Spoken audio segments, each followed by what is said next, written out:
Good. మీ పిల్లలు మిమ్మల్ని 75 ఏళ్ళ వయసులో చూసుకుంటారా? చెప్పండి గట్టిగా. మీ 75 ఏళ్ళ వయసులో చూసుకుంటారా? కానీ చూసుకోరు. దానికోసమే నేను ఒక మార్గం చెప్తున్నా.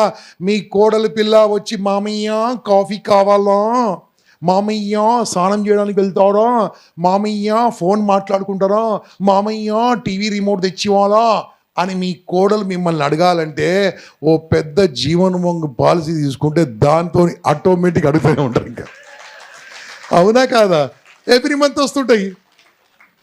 లాస్ట్కి ఎంత వస్తాయి? అది ఎవరికి రాస్తాలకే వస్తాయి. Yes or no? అప్పుడు చెప్పాలనుకున్నాడు, అమ్మా నేను ఈ పైసలన్నీ ఒక అనాథ ఆశ్రమం రాస్తున్నా అని చెప్పాలి. అది నిద్ర పట్టదు.